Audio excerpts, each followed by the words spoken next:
Hello and welcome back to In the Kitchen with Penn. Now you may remember a few weeks back we did a video of something. I did me chopper and my salt and pepper electric grinders. Love them, work really well, really good, especially if you've got, like me, you've got dexterity issues with your hands. It's just one button and get your salt and pepper, perfect. The other night I was in the kitchen and I'd cleared up, so it was really quiet, and I was like, what's that noise? I can hear this noise, and I couldn't work out what it was. Anyway, I narrowed it down and it was my salt grinder.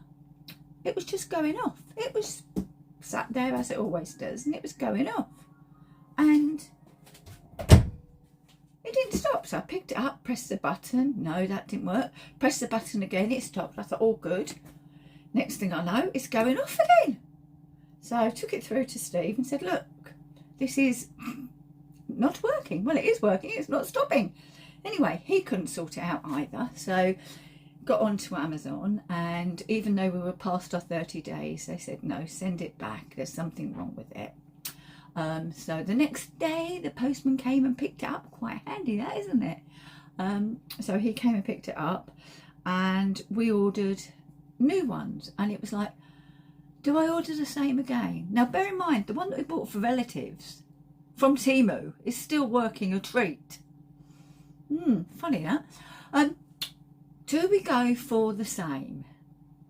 I don't know, I'm a bit wary. In fact, I'm very wary. Okay, they've got very similar, but they're cheaper. Yeah, but do you go cheaper after? Anyway, I didn't. So I went with these and this electric grinder set here. And the original grinder set was £22. This was £32. So £10 dearer. But since we'd already paid out the 22, this only cost, I'm going to look at it as, this cost £10, okay, but 32 in reality. But what do I like about it? Well, there's the salt and pepper. So they're a twist off top, and you've just filled them as you do many. And then this is the container that they stand, oh gosh, that they stand in. And there you go. So it's perfect. If I didn't have salt and peppers in the front room, or if I had this in the front room and I wanted to bring it through to the kitchen, it's on its own little stand, got a little tray, off I go. The other thing that I do like,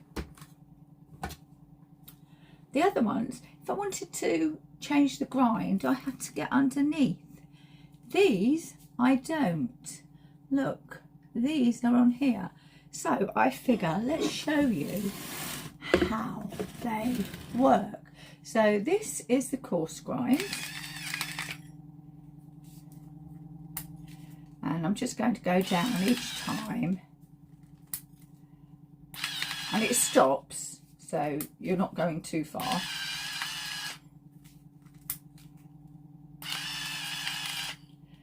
So what's that? 7 grinds we're going to have, 7 different grinds, and look how well. You get quite a lot, don't you? So we have going from our coarsest all the way down to our finest, and it gives a good bit out each time. And the pepper is the same. We go coarse,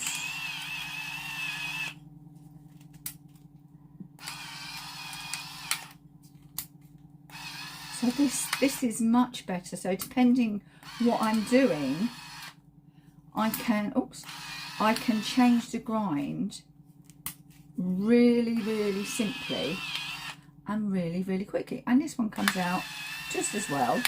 And I like the light, because sometimes when I'm on the stove or over here and I'm putting it into a stew or a soup, I can actually see how much has gone in there. Well, this black pepper's going to make me sneeze. But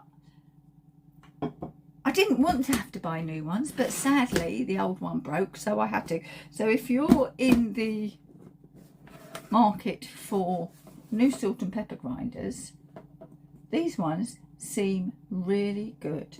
I will put the link in the description box, but thanks for watching this edition of In the Kitchen with Penn and her new salt grinders.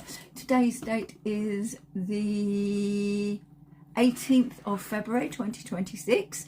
Let's hope that on the 18th of February 2027 I'm still using these. Actually, I'll settle for the 18th of March 2026. Thanks for watching. I'll see you again very soon. Bye bye for now.